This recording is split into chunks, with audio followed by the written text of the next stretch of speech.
Hello! ഒരു വയസ്സായ കുഞ്ഞാവക്ക് വേണ്ടിയിട്ട് നമുക്കൊരു ഓണക്കോടി തയ്ച്ചാലോ? അപ്പോൾ അതിൻ്റെ സ്കേർട്ടിന് വൈറ്റ് കളറിൽ ഗോൾഡൻ ലൈൻ ബോർഡർ വരുന്ന സോഫ്റ്റ് ഓർഗൻസയും ബ്ലൗസിന് വേണ്ടിയിട്ട് ഗോൾഡൻ ബുട്ടാസ് വരുന്ന വെൽവെറ്റ് ഓർഗൻസയാണ് എടുത്തിരിക്കുന്നത്. പിന്നെ ഇതിൻ്റെ മെറ്റീരിയൽ നമുക്ക് കസ്റ്റമർ കൊണ്ടുവന്ന് തന്നായിരുന്നു കേട്ടോ. ഈ ഒരു പ്രിൻറ്റഡ് മെറ്റീരിയൽ ആയതുകൊണ്ടിട്ട് തന്നെ ബ്ലൗസിന് നമ്മൾ പ്രത്യേകിച്ച് വേറെ വർക്കും കാര്യങ്ങളൊന്നും കൊടുക്കാതെ ബാക്ക് വശത്തൊരു ബോയും ഒരു ടൈയും കൂടി കൊടുത്തിട്ടാണ് നമ്മൾ ചെയ്തിട്ടുള്ളത്. പിന്നെ ഇപ്പോൾ ഓണത്തിരക്ക് ആയതുകൊണ്ടിട്ട് പകൽ സമയത്ത് സ്റ്റിച്ച് ചെയ്തെടുക്കലേ നിവൃത്തിയുള്ളൂ. പിന്നെ വീട്ടിൽ വന്ന ശേഷമാണ് നമുക്ക് പിന്നീട് കൊടുക്കാനുള്ളതിൻ്റെ കട്ടിങ്ങും പിന്നെ ഇതേപോലെയുള്ള നമ്മുടെ ഒരു ഹെമ്മിങ് വർക്കുകളും പിന്നെ ചെറിയ അൽക്കുലത്ത് പണികളൊക്കെ ചെയ്ത് തീർക്കാനായിട്ട് പറ്റുള്ളൂ.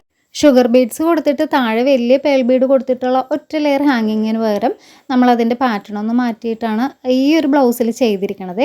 തീരെ കുഞ്ഞായത് കൊണ്ടിട്ട് നമുക്ക് ഒത്തിരി മുത്തൊന്നും വലിയ സൈസ് മുത്ത് വേണ്ടാത്തത് കൊണ്ടിട്ട് ഈ ഒരു പാറ്റേൺ ആണ് ഞാൻ ചെയ്ത് നോക്കിയത്. സാധാരണ ഹാങ്ങിങ് ചെയ്യും പോലെ തന്നെയാട്ടെ ഇതും നമ്മൾ എടുക്കുന്നത്.